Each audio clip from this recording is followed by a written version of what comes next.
the streets, like, you have to be strong, you know what I'm saying? No matter what, like, because there's so many things that can and will happen to you physically and mentally, you know what I'm saying? And, man, I mean, everybody ain't as, tough as me. I praise Jehovah that I have the strength that I have, you know what I'm saying? Um, I think I was like 8 the first time, you heard me right, the first time that, I was sexually assaulted, you know what I'm saying? And people really think that most of the time it happened from a stranger, you know what I'm saying? But statistics show that most of the sexual assaults and molestation and things of that nature comes from within inside the family, you know what I'm saying?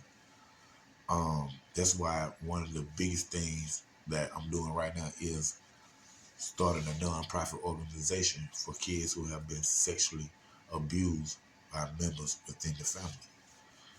Um, so I was 8 years old, and excuse me, I was 8 years old, man, and I come in the house from the playground. I'm actually at my grandmother's house on my father's side of the family, the rough side, And I come in the house from playing at the playground. They were staying in Jamestown Park, right out Roosevelt Highway 29. You know what I'm saying? Shots out to my 29 partners, Herschel Road partners. You know what I'm saying?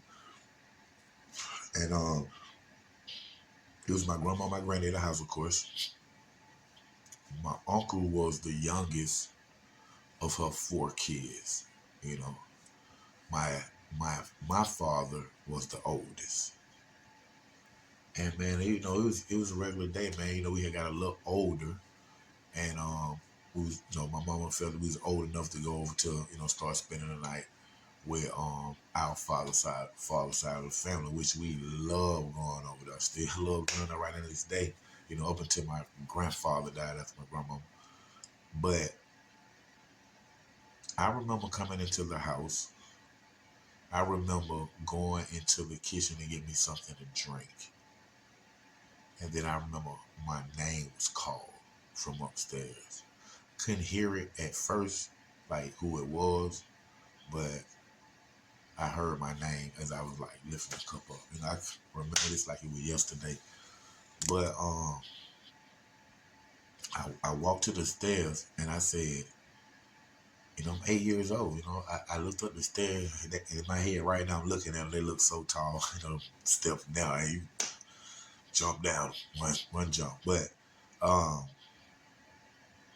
said somebody called me, and it was my dad, my dad's younger brother, who couldn't have been no more than 13, 14, well, about 14. Yeah, it was like 14. Cause I remember playing basketball with them guys. Yeah, so they was like 14. I was 8, like 14. No more than like 15 years old though.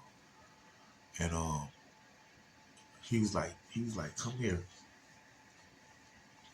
So I came on the stage. This is my uncle. This is like my protector. The one who because I didn't have an older brother. You remember? So he was the one that was closer to my age, just like on my mother's side, my uncle Chris Knox was like closer to my age. And actually, these two uncles was like growing up. They was like the best of friends. They went to school together. They were the same age. That's why I say I had the best of both worlds because my family was so tight, both sides.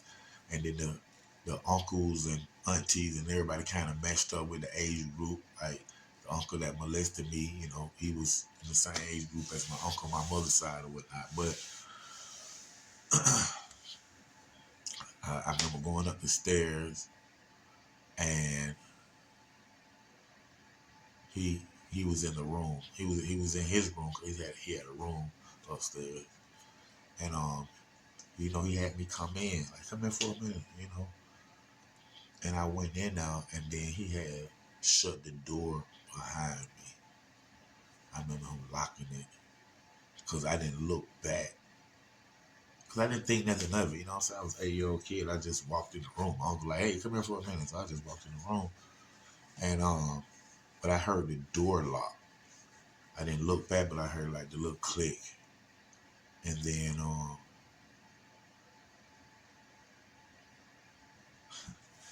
it's crazy. That's all crazy, man. You know what I'm saying? Because there's a lot happening, you know. But he told me to come here.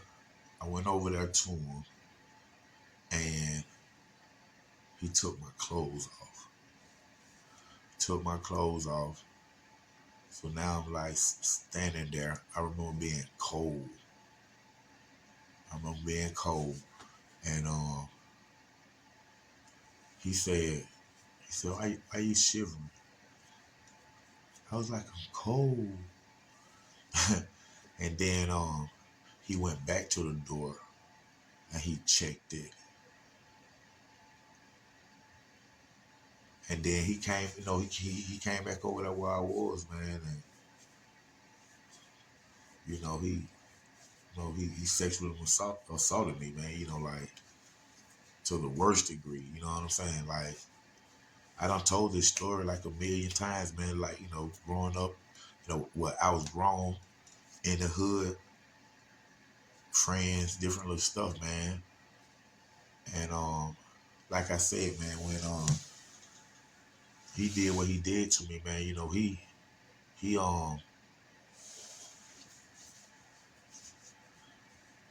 know, he he actually like, you know, like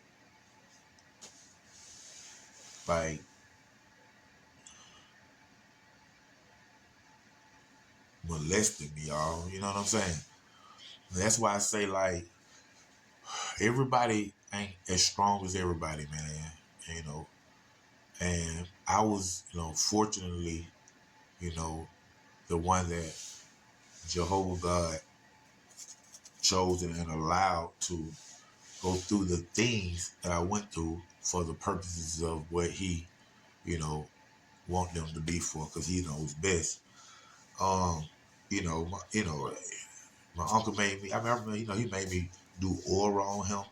So, like I said, man, it was terrible. You know what I'm saying? Um, Fortunately, it only happened one time, and but you know, like I said, I was 8. You know what I'm saying? My youngest son is 8 right now. You know what I'm saying? So I can imagine. You know what I'm saying? My son, you know, and things like that. So you know, and thinking about it now, you know, put my son in that position. You know, like I said, everybody ain't as strong as me, man. And just like my little, you know, like I said, my son, man, I would think that somebody like him, you know, his mind is too fragile. You know what I'm saying? That, you know, like that happened and stuff. And I, you know, after that, man, you know, I held it in. I didn't never tell nobody, man. You know how you know they say things that happened to you when you was younger, you know, especially things of that nature that, you know, it'll affect you and you end up going down the wrong road and all that. And what's crazy is, man, I can't say in my case that was true, man, because like, you know, it happened. I was 8. I didn't never forget it, of course, but it seems as I'm getting older, like 10, 11, 12, like that, um, I didn't never think about it, y'all. You know what I'm saying? And then, like I said, man, when we was in the streets and we stealing cars, we selling drugs, you know, I was looking at my friend, my peers, for the drugs and you know, like wanting to be like them. It had no thing like nothing to do with like me being sexual molested and stuff like that. Um, the stolen cars. That was me and my friends talking one day, and we wanted to be like the big time drug dealers who ride past us in the cars, and we just looking at them. So we go steal us a car just to joyride like them. So, you know, I know it does affect no, I would think it it do affect people or me some type of way because it's something that I'm supposed to happen to you, then it happened to you, then you know what I'm saying. But like I said, for the most part, it was like I put it in the back of my mind and in a closet, and I didn't, like I said, I really didn't never think about it.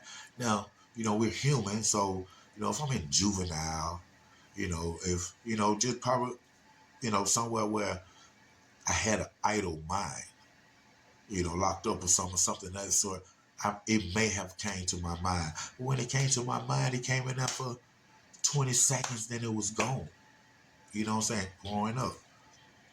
Um, but once I got older, went through the streets, went through the whole, untouchable thing, like that. But, while it was like 98, I think we had just completed our second album, The Untouchables. It was 98. And my grandmother, who is the mother of the uncle who molested me, and my father, which is his older brother. My father is my uncle's older brother, of course. And they stopped by the house one day, man. I was staying in a condo. Um, I was staying in a condo off Riverdale. And they stopped by and see me. I was pushing a little weed. I had like 5, 6 of my goons there with me. And we was just in the house. They came to see me. I was so happy and things of that nature.